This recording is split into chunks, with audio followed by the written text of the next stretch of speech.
Call the police. Get what you deserve. Somebody in a sleep lab just stopped typing mid-sentence. Not because the machines broke, because they didn't. Because every single reading on that screen said, you should be a wreck right now. And you're not. And nobody in that building can explain why. Here's what happened. A researcher who studies sleep for a living. The kind of person who spent a career staring at brain waves belonging to astronauts and Navy divers and people who function on 4 hours because their job demands it, pulled up a data set that included you. Just a normal week. Just your normal, unglamorous, forgettable week. And somewhere around 2 a.m. on a Tuesday that meant nothing to you. Her eyebrows went up and stayed up because your deep sleep windows are short. Shorter than they should be given what you carry. Shorter than a body under that much pressure is supposed to tolerate. Killed those 3 Wall Street guys. And yet your cortisol curve the next morning looks like someone who slept 8 hours in a quiet house with nothing on their mind. That's not supposed to happen. That's the sentence she actually wrote in the margin. Not supposed to happen. 3 words underlined twice next to your data. You want to know the part that really got her? It wasn't one weird night. Weird nights happen to everyone.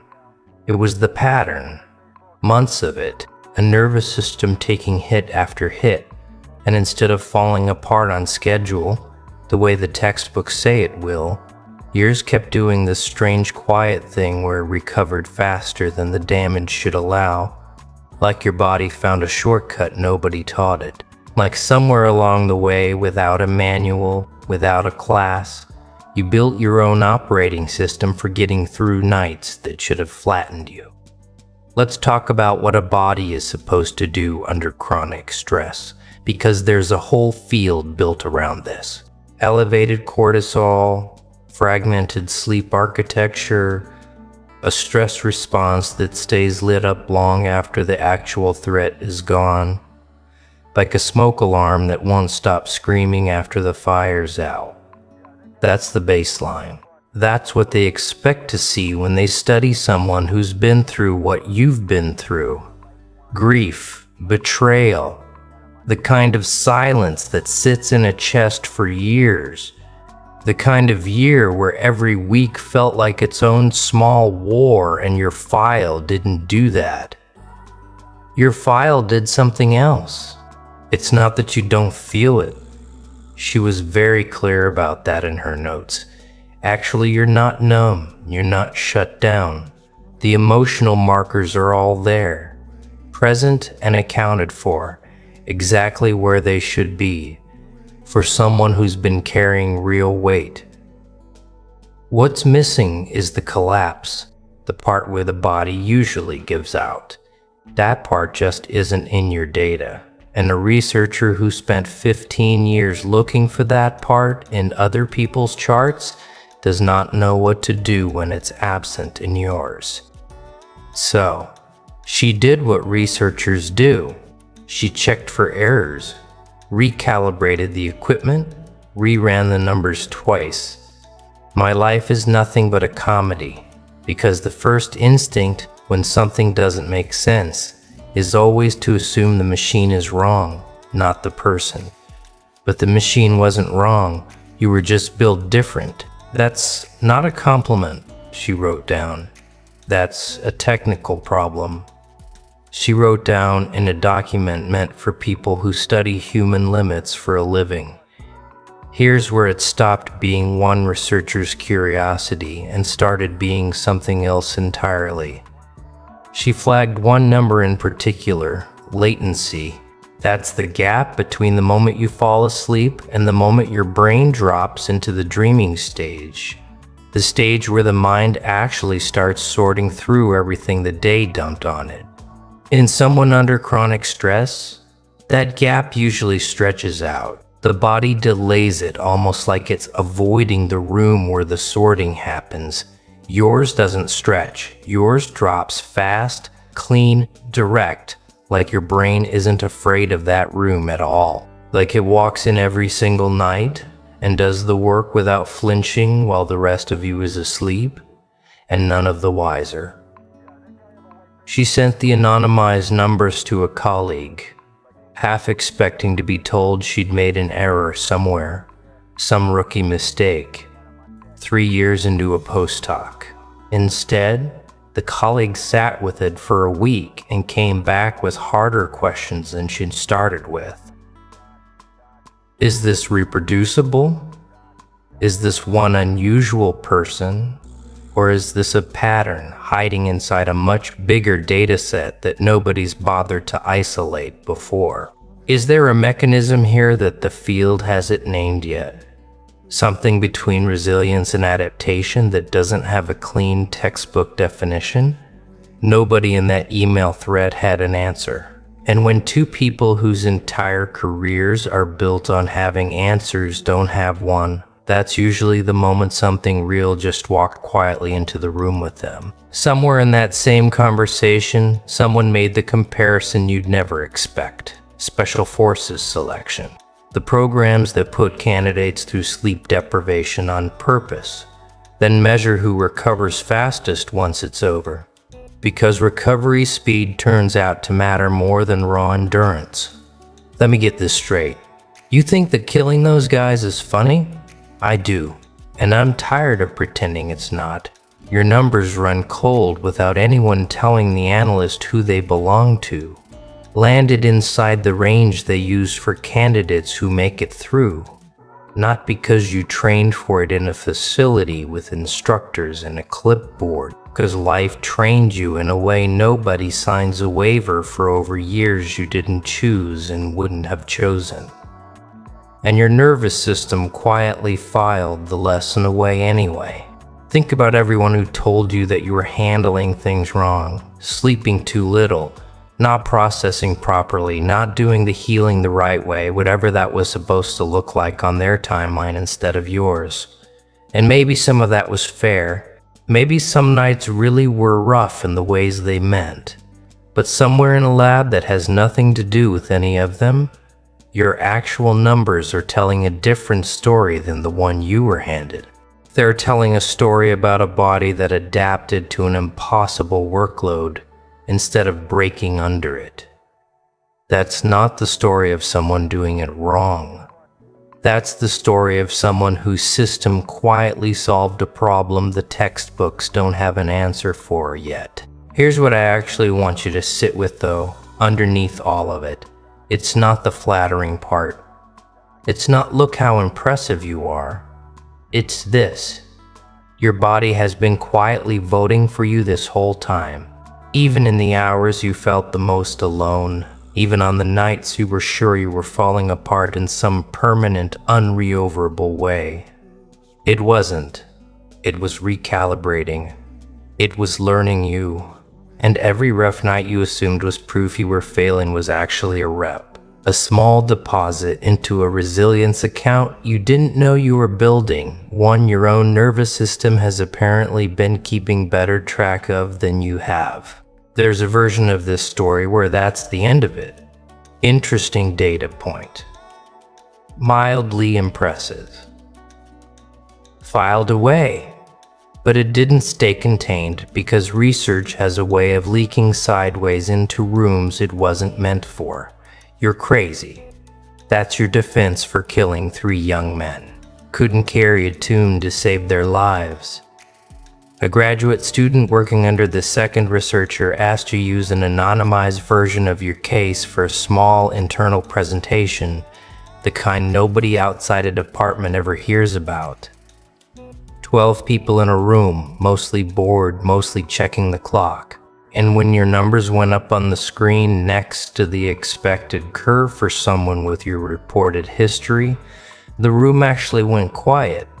Not dramatic movie quiet, real quiet, the kind where you can hear the projector fan.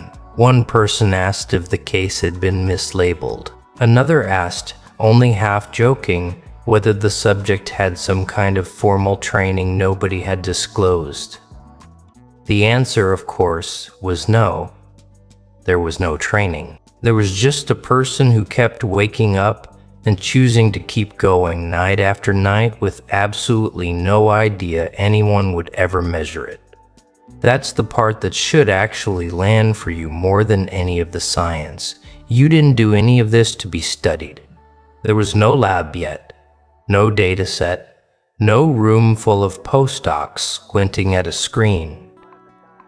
There was just you awake at an hour with no name, deciding quietly without an audience that you were going to make it to morning anyway. Nobody claps for that kind of night. Nobody puts a number on it while it's happening. But your body remembers every single one. It kept score even when you weren't trying to prove anything to anybody. Even when you assumed most days that you were simply getting by.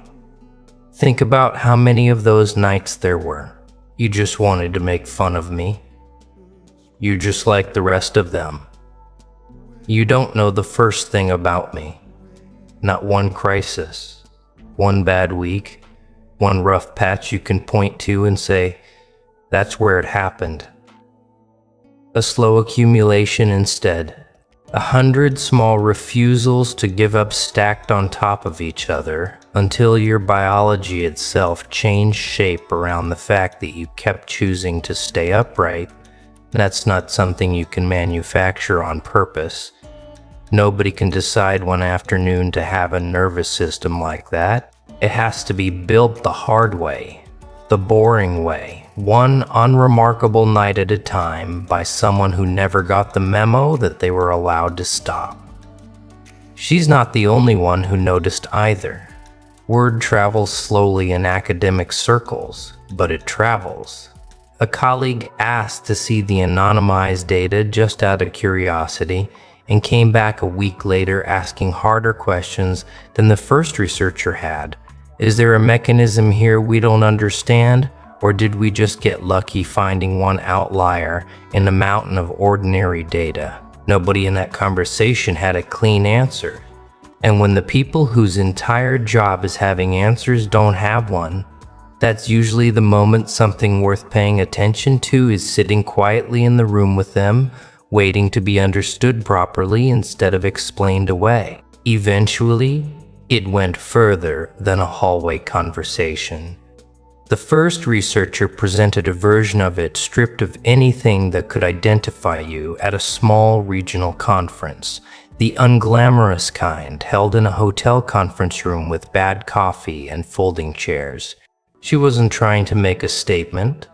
She was trying to get feedback the way academics do, half hoping someone smarter in the room would poke a hole in it and explain the whole thing away so she could stop thinking about it. Someone did try.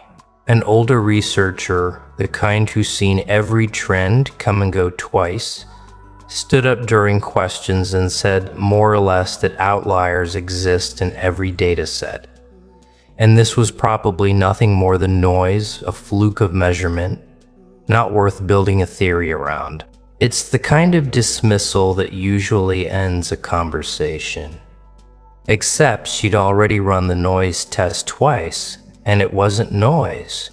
She said so calmly with the numbers pulled back up on the screen behind her and the room went a little quiet again. The same quiet from that grad student's presentation weeks earlier. The sound of her room recalibrating what it thought it knew. The skeptic sat back down without much more to say. Not because he lost an argument in some dramatic way, because there wasn't actually an argument to have. The data just didn't cooperate with easy dismissal, no matter how many times someone tried. Afterward, in the parking lot of all places, a sleep physiologist who'd been in the audience mentioned something that stuck with her more than the conference itself. In elite endurance sport, there's a concept called recovery periodization. The idea that some athletes, a small minority, seem to need dramatically less recovery time between hard efforts than the general population. And nobody fully agrees on why genetics plays a part, so does training history. But so increasingly does something researchers only half-jokingly call psychological load tolerance. A person's learned capacity to absorb stress without their whole system needing to shut down and rebuild from scratch every single time. Nobody's cracked the mechanism, but every so often, someone shows up in a data set who clearly has it, whether or not they ever set foot in a gym or wore a heart rate monitor in their life. You don't train for that in a facility. You earn it the way you earned yours, by living through the version of hard that doesn't come with a coach or a plan or a finish line. Just a series of ordinary days that had to be survived, one at a time. So no, you don't need a lab coat or a peer-reviewed paper to tell you what you already lived through. How about another joke, Marie? No, I think we've had enough of your jokes. What do you get? I don't think so. When you cross a medal, you knew on the actual nights it was happening exactly how hard it was. Nobody needs to hand you a printout to validate something you survived in real time alone without a witness. But it's worth knowing anyway, just for a minute, that somewhere out there, a person whose entire career is built on understanding the limits of the human body looked at yours and had to write down in plain professional language that you're operating outside what she thought the limits were. Not because you're super hump, because you're the specific, particular, unrepeatable result of every hard night you didn't let win. And here's the thing, nobody in that lab will ever get to see, because it isn't the kind of thing that shows up on a printout the mornings after those nights. The ones where you still made the coffee, still answered the message, still showed up somewhere you didn't feel like showing up because that's what the day required. And you'd apparently decided a long time ago that the day was going to get you regardless of how the night went. That's not in anyone's data set. That's just the actual texture of your life quietly repeating itself long enough that your own body eventually caught up and started treating it as normal operating procedure instead of an emergency. Somewhere in all of this, it's worth asking what actually happens to that file next. Because files like this rarely just sit in a drawer once someone's flagged them as unusual. The honest answer is probably not much, not immediately. Academic timelines move slowly. It might sit in a folder, labeled for follow-up for a year, 2 years before anyone has the funding or the bandwidth to chase it properly. That's not a letdown, that's just how research works in unglamorous fits and starts. Mostly invisible, mostly unfinished. But every so often, a case like this becomes the reason a whole new study gets designed.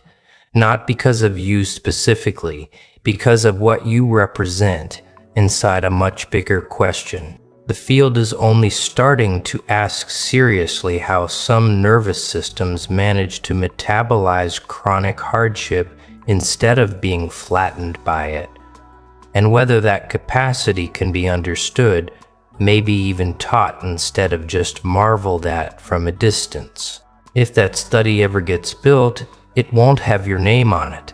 It'll have a number, an anonymized code, a footnote buried in a discussion section that 99 readers out of 100 will skim past without a second thought. And that's fine. That was never the point. You didn't live through any of it hoping to end up as a footnote in someone's future paper. You lived through it because the alternative was giving up. And giving up was never actually on the table for you. Even on the nights it would have been the easier. Good night, and always remember, that's more forgivable choice. Think about how strange it actually is when you sit with it for a second. Somewhere right now there is a folder with your initials or your case number on it, sitting quietly in a filing system built to study human limits. And the honest note attached to that folder says something close to, "We don't fully understand this yet. Please revisit." That's not nothing. That's a professional, trained, skeptical by default person looking at hard evidence of exactly what you already knew in your bones and admitting in writing that the textbook doesn't have a category for you. You've probably had people in your life try to hand you a smaller story than that. People who watched you go through something and quietly decided, maybe without even meaning to be unkind, that you were fragile now, changed for the worse.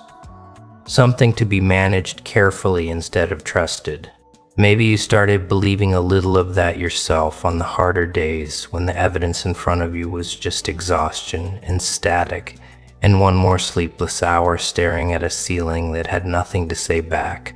It's easy to mistake a hard season for permanent damage when you're the one living inside it in real time with no printout, no outside observer, no data pulled up on a screen to tell you otherwise.